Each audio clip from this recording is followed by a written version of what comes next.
All right, we're going to evaluate f prime of a for a constant real number a. I just practiced this, and I think the version using the h's is a little bit simpler, but I'm going to do this one first.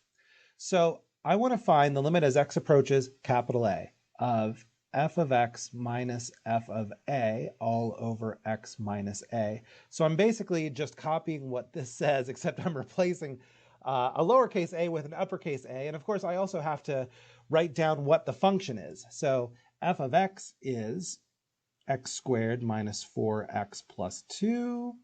What is f of a? It is a squared minus 4a plus 2. And this is all over x minus a. Whoops, and I forgot to write limit as x approaches a. And what are we finding? F prime of capital A.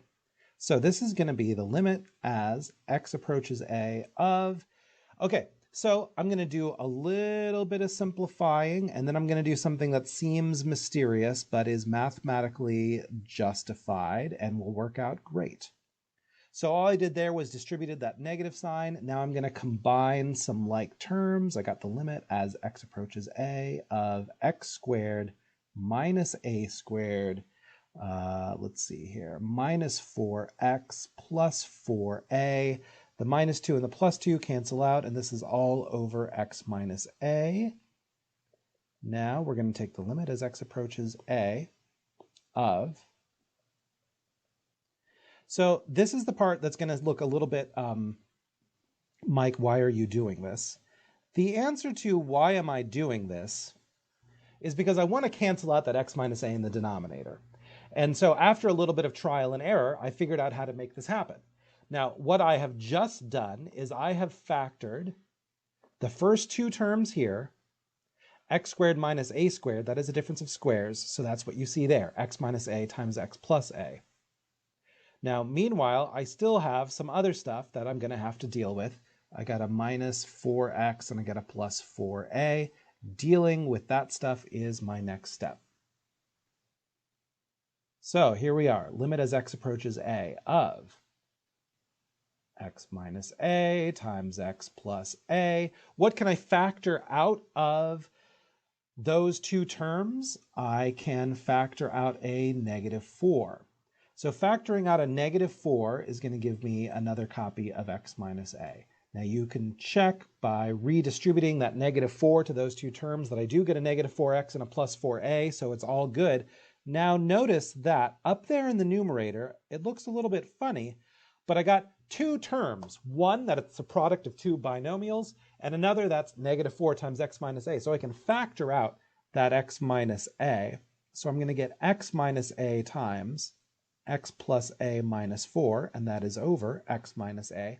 Hey, check that out. I have a common factor of x minus a in my numerator and denominator. So I'm going to get x plus a minus 4 all over 1. I'm taking the limit as x goes to a, where a is some number that they're not telling me what it is.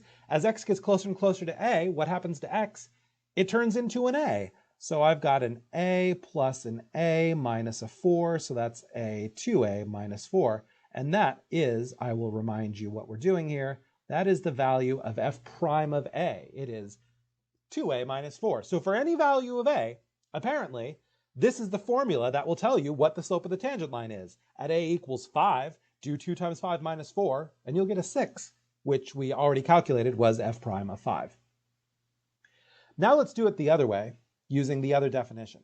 So I need to be taking the limit as h approaches 0 of f of a plus h minus f of a over h. Too bad I don't know what number f of a is. Dang nabbit, I'm just going to have to carry on anyway. I just got to do a whole bunch of alphabet soup involving that a. What is f of a plus h? It is a plus h squared minus 4 times a plus h plus 2. That's f of a plus h. Now I got to subtract f of a, which is going to be a squared minus 4a plus 2. Meanwhile, this is all over h, and I am taking the limit as h approaches 0 of all that stuff, although I won't be able to actually evaluate that limit for quite some time, because I got to do some algebra, and I got to simplify all of this mess that I got up there. That a plus h squared, after you FOIL that out and combine like terms, you are going to get that. Then you're going to get a minus 4a. Then you're going to get a minus 4h. You've got this plus 2. you've got a minus a squared, you've got a plus 4a, you've got a minus 2. It's all over h. Now, hopefully, a whole bunch of things in your numerator will cancel out because I've got some like terms. Let me change my color of pen and talk about what's going on. Hey, look, I got an a squared and I got a negative a squared. That stuff's going to go away.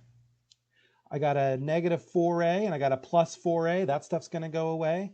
I got a plus 2. I got a negative 2. That stuff's going to cancel out. And so it looks like what I am left with is a relatively restrained and not so bad 2ah plus h squared minus 4h all over h. And check out how all of those terms in the numerator have a common factor of h that I can factor out. So I get a 2a plus an h minus 4, and that is all over h. That common factor of h from the numerator and the denominator, those cancel out. So I get 2a plus h minus 4 all over 1. Oh my gosh, I got to be taking the limit as h approaches 0. Well, that's fine. The h turns into a 0. And I get 2a plus 4, which, yes, that's the derivative. At unspecified constant real number a is 2a plus 4. That matches what I got up there. Wait. 2a minus 4?